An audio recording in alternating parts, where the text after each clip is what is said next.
Every human being has a hardwired need to be in control of everything. There's three things in your control, Jay. What you think, what you do or don't do, and how you process your emotions. If you embrace this skill, you're going to be shocked. This is by far one of the best self-help books I've ever read. Your mind and soul are in for a treat. The queen of grounded, science-backed personal development, Mel Robbins. Work has been seen as the #1 cause of stress. You have a customer that's really rude. You lose a big account. You get passed over for something. As you notice the stress come up, Jay, you're simply going to say, let them. If you focus and try to manage things that are never going to be within your control, it only creates stress, anxiety, and frustration for you. Imagine for every thought you had about that person, you had to pay them $1. That's how much energy, time, and money is being wasted. You have no idea right now how much time and energy is being wasted or drained because of other people's behavior or your expectations about how you wish things would go. This is, I think, my legacy. I think that this is the thing I was supposed to figure out and leave the world. If you're struggling right now with things you can't control, this episode is for you. If you're someone who's struggling at work and negative people and toxic culture, this episode's for you. If you're someone who's struggling with your family members and your friends and setting boundaries, this episode's for you. So, Mel, where I want to start is work has been seen as the #1 cause of stress. You write about this in the book, in people's lives. How can the let them theory help people in the place that causes them the most stress? It's an excellent question. So first, let me, no pun intended, let me explain the theory. So in case you haven't bumped into this online, the theory is very simple. It is a mindset tool that instantly helps you identify what's in your control and what's not in your control. The reason why this is important is because any psychologist will tell you that if you focus and try to manage things that are never going to be within your control, it only creates stress, anxiety, and frustration for you.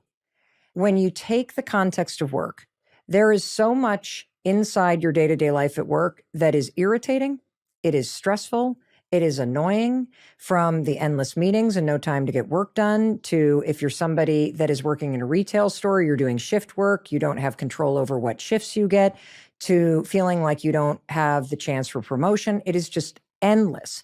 And the way that you're going to use the let them theory is anytime something is happening at work that stresses you out, you have a customer that's really rude, you lose a big account, you get passed over for something, your idea gets dismissed in a work meeting. As you notice the stress come up, Jay, you're simply going to say, let them. Let my boss be in a bad mood. Let my colleague take credit. Let the customer be rude to me. And here's the thing. This sounds almost like you're being a doormat and you're being passive. It's the exact opposite. When you say let them, you're recognizing that the situation right now that has just happened has already happened and that there is no reason to allow it to stress you out. When you allow your boss's mood to stress you out or make you nervous, you're giving power to your boss that they do not deserve. And so you're going to say, let them. When you allow a customer that is rude or inconsiderate to make you feel bad about yourself or to make you upset or to rattle you, you just gave this rude person power over you. When you say, let them, something interesting happens. First of all, you detach. Second, you feel almost superior. It's this weird thing because I don't think this is the same thing as saying, let it go. You're a very grounded person, Jay. You strike me as the kind of person that can let anything go. Me, whenever somebody would say to me, Mel, I know, it's not fair what just happened at work. You got to let it go. I'd be like, but I feel like I lost. I feel like I now have to be defeated. I feel more like a doormat if somebody tells me to let something go. What's the difference between let it go and let them? For me, when I say let them, I get a jolt of superiority because I'm like, I can see that my boss is kind of a jerk and I'm just going to let them be a jerk. And I rise above it and I feel a little judgy. I mean, if I'm being perfectly honest, this is why people get this tattooed on their bodies. Because when you say the word let them or you see it on your arm, what happens is you no longer allowed a rude colleague or something frustrating at work to derail your day. You say let them and you rise above it and you kind of go, I see what's happening here. I'm going to allow this without allowing it. But then there's a second part, Jay, and this is the most important part. And it's the part that people do not tattoo on themselves because it's the harder part. And the second part to this theory is saying to yourself, let me remind myself that in life, there are always three things I can control. That's where my power is. My power is not in managing my boss or in trying to deal with some customer that just doesn't want to be in an okay mood and doesn't want to be calmed down. They want to be right. They want to take it out on you. So you're going to let them. But then you've created this boundary. You rise above. I'm going to just let you be upset here. I'm not going to let it impact me. And then you say, let me. And what you're reminding yourself of is there's three things in your control, Jay. What you think, next. What you do or don't do.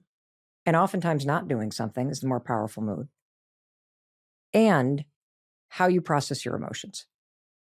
Those are the three things that are always in your control.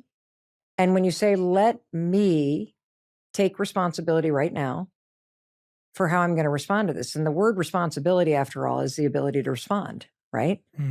And so when you say, let me, and you remember, I can think what I want about this, I can act in response to this, and I can process my emotions and either allow them to rise and fall and stay steady and calm, or you can certainly erupt if you want to, but why would you want to?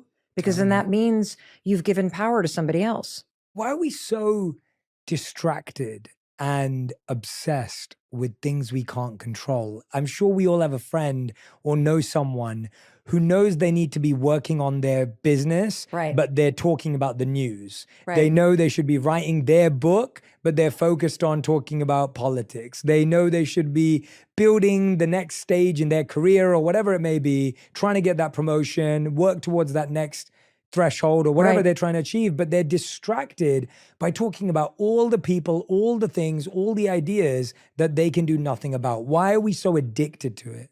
Well, I think there's two reasons, because your question is about two different things. One is, why are we focused on things we can't control? And the other one is sort of like, why are we distracted?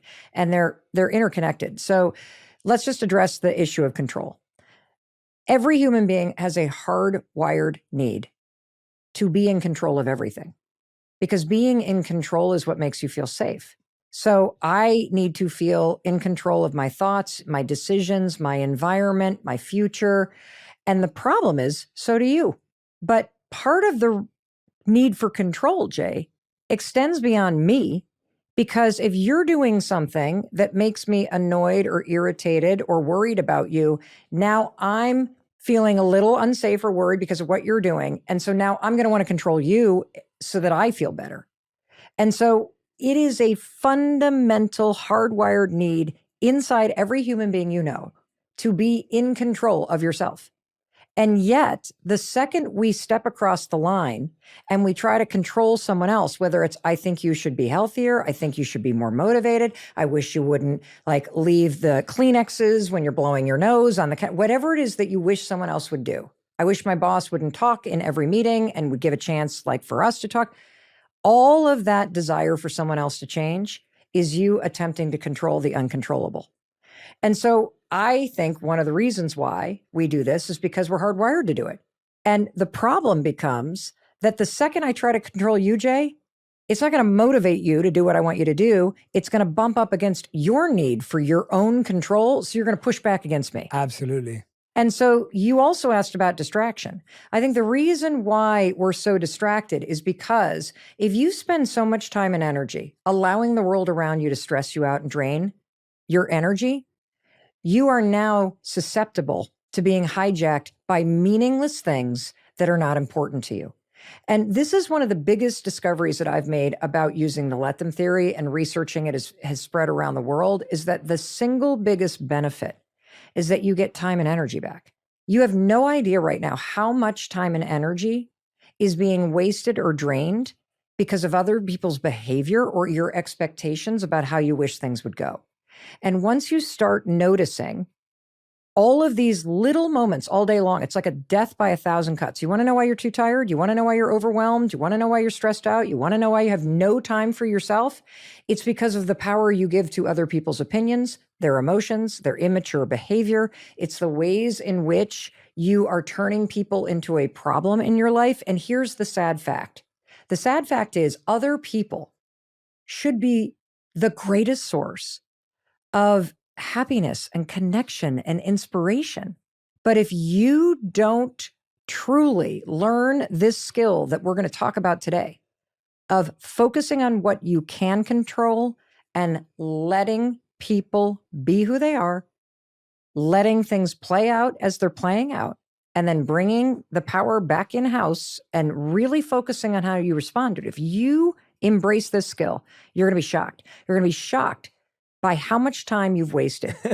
I'm not kidding. Yeah. And you're going to be shocked, Jay, by the fact that you've allowed stupid things and people's drama to drain you. And that's why I also think we're so susceptible to distraction, because we've given so much power away all day long. Because here's the truth. Like, I'll give you an example. When I first discovered this and I started playing around with it, the very first way that I used it after I discovered it was I was standing in line. And we've all been at the grocery store when it's like 6 people deep and there's one person working. Yeah. And it's like beep, beep, beep. And you start feeling that wave, right? Mm-hmm. And immediately the wave of stress takes over because you're now irritated by what's happening.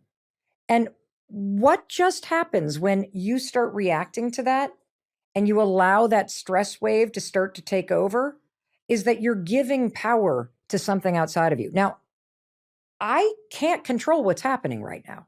So why on earth would I allow it to drain my energy? Because as it comes up, Jay, what do I then do? I then start talking to myself. Well, this is ridiculous. Why have they not done an announcement? Like, I got to get going here. Why are they not bringing another? Now I'm starting to believe, Jay, that I can run a supermarket better than the people that are running it. Yeah. And then you, of course, turn to the person behind you and you roll, like, can you believe this? And now this is the interesting part that I really want the person listening to embrace. In that moment, you just gave away your energy. And you have a choice. When you say let them, you instantly feel a release. And then you say, let me decide what I'm going to do right now. Am I going to leave? I can leave the store. That's one thing I can do. I could stand here and practice being present. That's another thing I could do. I could, because I don't have time at the end of the day and I'm always tired and I'm complaining that I'm lonely, I could actually pick up the phone and call my grandmother. I could text my friend shetty because I've been thinking about him. Like, you have so much power, but you're going to burn through it in that line. And then you're going to feel your stress activated. And then you're going to get in the car and then somebody's going to pull out in front of you. And then you're going to be stressed again. And then you're going to walk into work and you're going to be annoyed in some meeting because of what somebody said, and then that's going to hit you again. And all day long, because you don't recognize how this stuff is impacting you, that energy inside your body is slowly draining. And this is why you're exhausted. And so simply starting to use it, whether it's at work or it's just in your daily life, to say, let them. Wanting people to change is not the problem. How we go about it is. If their behavior is telling you that your needs are not a priority, you have to let them reveal that. You're only attached to it because you've never experienced anything else. I want to paint another scenario for people to really understand the system. Let's say you have a partner, boyfriend, girlfriend, maybe you're married to them. Yep. And this person always turns up from work a little bit late. They don't wash the dishes. You wake up in the morning, the dishes are always still out there. There's a sense that you've told them this irks you 1,000,000 times. Did my husband ask you to ask me this question, Jay? He's amazing. I know, Chris has your number, so he probably texted you. Yeah, Chris. And so I mean, I'm speaking from so much, not direct personal experience, but personal experience in so many ways. And you're saying this person's not changing. They haven't changed for because this is the fundamental rule, everybody. Yeah. Number one, you cannot change another human being. It is impossible for you to change somebody else. Now, you can influence them, but you cannot change them. People only change if they feel like it and if they can. And wanting and wishing is a wonderful thing. Wanting and wishing somebody to be cleaner and to pick up after themselves, wanting your kids to be more motivated, wanting the people that you love to take better care of themselves and to be healthier, or to date somebody that is normal and healthy instead of the losers that treat them like crap. That's a beautiful thing for you to want for other people. And you deserve to do that, and you should do that. Wanting people to change is not the problem. Wanting bigger possibilities for people is not the problem. How we go about it is. And so in the scenario that you're talking about, this is a beautiful example because you have to say, let them. You see the dishes in the sink, it makes you upset because you feel disrespected and it's annoying, and you have higher standards for cleanliness, which means you're probably just going to do them anyway, and then you're going to feel like you're really taking whatever for granted. But you have to say, let them. And one of the reasons why is because, number one, if this is a long-term committed partnership, learning how to love somebody as they are is a form of love that is deeply important. And if you can't say, let them in that moment, you are going to get frustrated and angry. And then you are going to come to the next part of the let them theory with tremendous intensity and judgment. And that's not going to motivate change. What it does when you judge somebody or you push against them is it actually creates resistance to change. So you have to say let them, because it allows you to detach from your emotions and detach from judgment, right? It is what it is. I see what's happened. I'm accepting the reality of this. Let them. Then you come to the let me part. Is this something that bothers you? And if it is, remember, you got three things. I can choose what I want to think about this. And so you could think a good thought. You could think, okay, good intention. They were probably super busy this morning and they meant to do it later. Let them. Okay, I'm going to choose to believe that. You could also then remind yourself, let me remind myself there's something I can do about this, right? And if it's really important, what you need to do about this is have a conversation. And by the way, Chris has had this conversation with me a bazillion times. So if you walk into our bathroom, Chris's bathroom probably looks like your side of the sink, which is, it's like a Zen 7-star hotel, Jay. Like there's not a speck on that man's like basin or whatever you call it. If you look at mine, it looks like somebody tipped over a Walgreens aisle on top of that thing. And it drives Chris crazy. But what particularly drives him crazy is when something migrates from my side to his side, right? And so he's asked me to please keep my stuff over there. He has asked me to please flatten cardboard boxes when they come in. Don't unpack them and then stack them by the garage door as if I'm supposed to do it. And he's asked me and asked me and asked me, and then I forget. Well, he finally sat me down, Jay. And this is the let me part. You have to take responsibility for explaining to somebody what you need and the reason why this is important to you. Because when Chris said to me, I know you don't intend this, but this is the impact, Mel. When I see the cardboard boxes stacked, or I see your hairbrush and 15 products of yours on my countertop, it actually makes me feel like you think I'm the maid. And we don't even have a maid. Like, it's just like, it makes me feel like you think it's my job to clean up after you. And that doesn't make me feel loved. Now, when he took the time in a very calm way to drop into his values and communicate what he needed, something interesting happens. If you're in a committed, loving partnership and you're with somebody who wants to do better and cares about you, it taps into their intrinsic motivation to build new skills. If you have that kind of conversation with somebody and you explain how their behavior impacts you, whether it's their drinking or it's the tone of their voice, or it's the fact that they leave their stuff everywhere, or it's that they insist that you spend every holiday with their family and they have no interest in your, whatever the issue is, if you sit somebody down and you take responsibility, you've let them be and you've let them show you who they are, and then you say, let me sit down and talk about this and take responsibility. I have the ability to respond to this like a mature adult. And you actually express what you need and why, and that person doesn't try, you have to let them. And here's why. Their behavior is telling you the truth. Their behavior is telling you what they care about and what their priorities are. And if their behavior is telling you that your needs are not a priority, you have to let them reveal that. Because that's also what let them means. Yes. Because then you're going to come back to the second part, which is let me ask myself, is this kind of behavior from somebody what I that's so good. deserve? Is this what I'm willing to accept in somebody? Because again, what do we also know? People only change when they want to or they can. Mm-hmm. And you might be in a situation where somebody would really love to change, but they can't because they're dealing with some challenge right now, or they don't have the skill yet. And you may decide, if that's the case, to still love and accept the person. Right. Right? Yeah. But there may be times where you have had the conversation and it is very clear they're capable of it. They just won't do it. Yeah.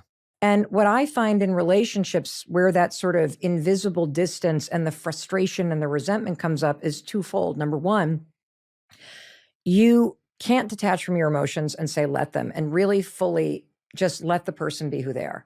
And you don't do the part, let me, where you actually take responsibility for expressing in a mature way what you need and how their behavior impacts you. And so if you don't ever express what you need and how it's impacting you, you're not actually giving somebody the opportunity to build a skill or to change or to love you the way that you need them to love you so that you feel loved. The second mistake that I see constantly is that you make the ask and then the person doesn't do it. And then you start making excuses and resentment builds. And you stay in something, seeing exactly who someone is, wishing they would change, living up here in your mind about the fantasy of what you wish this was, refusing to accept the reality of what it actually is. You've just unlocked a whole new meaning of let them for me. How so? I've always understood let them when I've heard you speak about it, when I read the book, this idea of let them be who they are. Let them act the way they want to act. Let them say and do whatever they want to do. I have to let them. I have to keep that distance. What you just unlocked for me, which I really want to, everyone to grapple with because I think it's so powerful, is this idea of let them also show you who they are. Yes. And if they're showing you who they are, let them be that person. Don't make them the person you imagine them to be, the one you want them to be, the one that you're wishing and waiting and hoping for them to be. Yes. They are that person. Yes. Let them be. That is, oh my gosh, my mind is literally blown because that is so powerful. But you still have power, Jay. And here's the most important thing, everybody. This is the most important thing. This is the epiphany that I had too. Like, holy cow, I still get to choose. I still get to choose. I get to choose how much time and energy I pour into this, whether it's this issue or it's this topic or it's this person. And here's how you know if you can actually love somebody for who they are and who they're not. Can you end your complaining and bitching about it? Because if you can't do that, then this is something you're holding on to and you're holding over the other person. And if they're never going to change, you now have a problem. Because the only thing that's going to make the relationship better is either them hearing you and caring enough and being able to adjust, or you being the one to adjust, because it's your complaining about it that is creating the friction and the resentment. And this is not only with romantic relationships. Like when I think about the broader applications of this for family, there are very challenging people in my extended family, just like everybody's family, right? And so there's always one person in your life that you wish there just wasn't drama with. You wish they didn't have a challenging demeanor or personality. The let them theory has fundamentally, profoundly changed my relationship also with people that have been difficult. Because when I say let them, like let's say we're talking about somebody who's very narcissistic or dramatic or victim, or it's always about them and very draining person to be around. Well, part of the reason why they're draining is because you brace and you get ready for it and you allow their energy to impact you. And I always find it funny, Jay, that especially in families and at work, we allow the most challenging person to have the biggest impact on the whole system. So if you have one person that's narcissistic in their personality style or that is very, very dramatic and immature in their personality style, They're the one, if you imagine a spider web, right? I think about a system of relationships like a spider web, and you're out in the morning, the dew's on it. When you have a challenging person, because we all tiptoe around this person, that person's energy is like tap, tap, tap and shakes all the dew off. I believe the opposite is true, especially after learning the let them theory, because there's been people in my life, both in work life and in my family life, where when that person's around, I literally shrink to 8 years old. I'm dancing around their mood. We all have had an experience like this. Maybe you're thinking about a boss or your mother or your father-in-law or a brother or whomever, an adult child, right? When I walk into these situations now and I say, let them be who they are. Why am I making it my job to manage their mood? Yeah. Why am I pouring time and energy into this drama? Let me manage my energy. Let me remind myself, I can remove myself from any dinner table, any family text chain. I can remove myself from an interview, a date, a conversation, a relationship, anytime I want. And I believe, Jay, that the person that is the most peaceful and centered and powerful, because you understand the power of your energy and your thoughts and your actions, you actually have more power in any family system and any office building, in any room, anywhere, than the most challenging person. I couldn't agree more.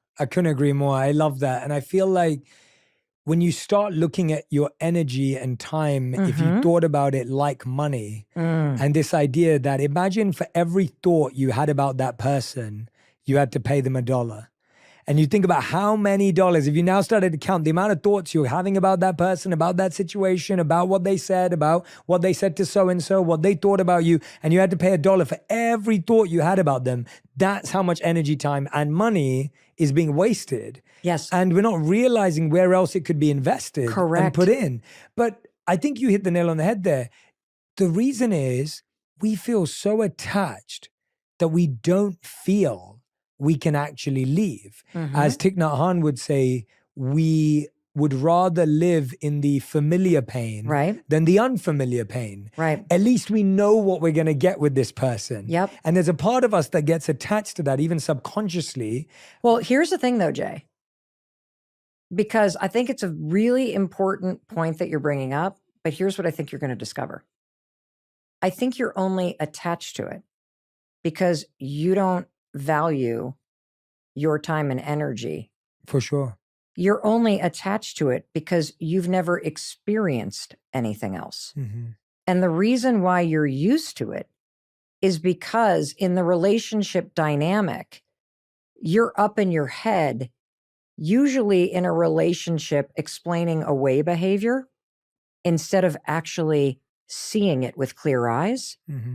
And detaching from it. And that's the other reason, and I know you knew this instantly, that the let them theory and saying let them and let me, one of the reasons why it's so powerful and I'm so excited is I feel literally like I am surrounded by ancestors, because this is a modern application of ancient philosophy, spiritual guidance, stoicism, detachment theory that you can then apply in any moment in any relationship. And what I also love about this, Jay, is that I think it allows you to truly see people perhaps for the first time and to give them the space to be who they are. And from that space, what's amazing is you can let people, for example, a lot of us are very triggered and motivated when somebody's disappointed. Or we think that somebody's gonna really be let down by us. And I had this huge breakthrough because I used to feel really guilty, either by how much I work or the fact that Chris and I raised our kids on the East Coast and my parents are in the Midwest. And, I love my parents and I wish we all lived together. But here's the thing, they're not moving to me and I'm not moving to them. We got to let them, right? But there's a lot of emotion about it. And I know your family's all over the place too. So, you're nodding I'm not saying anything because my family listens to this, Mel. So here's the thing. If I don't go home with my family for the holidays, my parents are disappointed. Let them be disappointed. I mean, isn't that a beautiful thing that they're disappointed? Don't you want somebody to be disappointed? that you're not coming? That really messes with people's minds. Right? Yeah. Like whether you can't make it to a business engagement, or you can't make it to a birthday party, or you can't make it this year home. I mean, what's the alternative? That they're like, thank God Jay's not coming. I can't stand him. No, seriously. Like really wrap your brain around this. And so when you say, let them be disappointed, something beautiful happens. You actually honor their experience of being human. Mm-hmm. You allow them to be adults. Yes. That is a sign, that emotion, that things are really good in your relationship. Yes. But then you say, let me. And the old me would twist myself in knots, and then I would make myself feel bad, and then I would question what I was doing, and then I'd bend over backwards to try to be there and try to be here. And instead, when I say let me, I drop into my values. I deeply value family. And so if they're disappointed, that's not the reason I would change plans. I have to look at, what do I think? What do I want to do? And how am I going to process my emotions? Yes. And so as someone else is disappointed, the old me would feel deeply guilty and conflicted. Now with the let them theory, I have space for them to be disappointed and for me to feel a little sad. But if I change plans, I don't do it for them.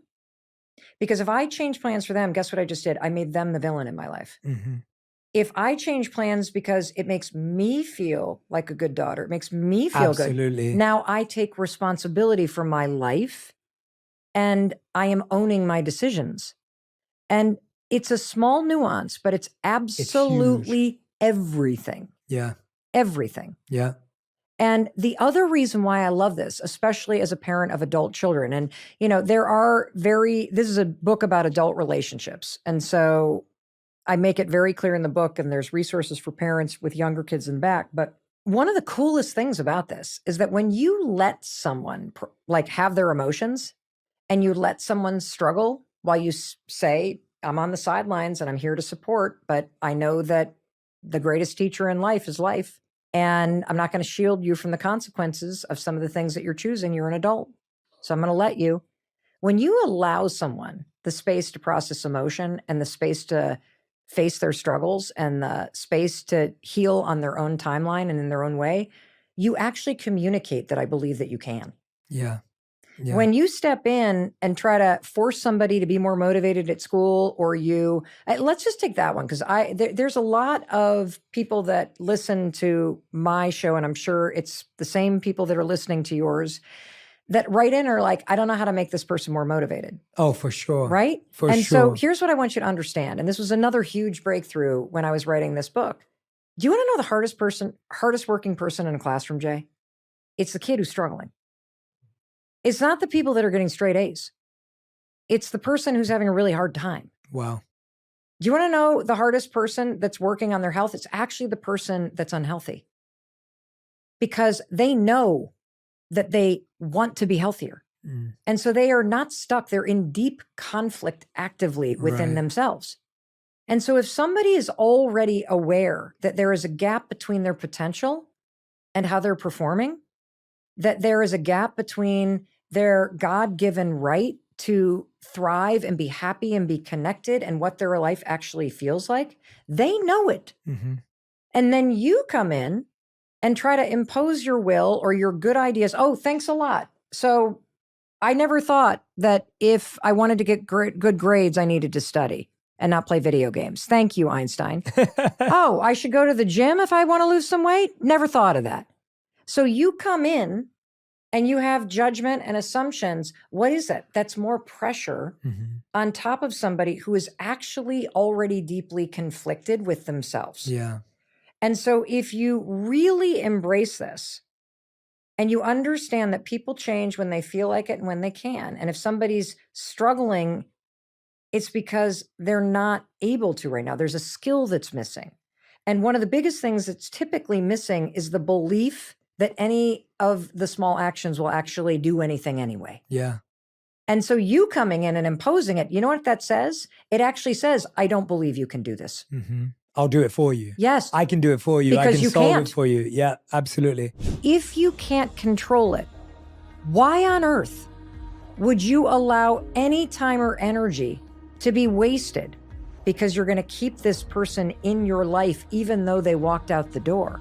which is why you have to let them. You're not just letting them leave. You have to unlearn the patterns of your life Yes. that were with them. I remember when me and Radhi actually got married and we moved Yeah. to America. And Radhi will say this herself, that at that time in her life, her parents had made a lot of big decisions for her.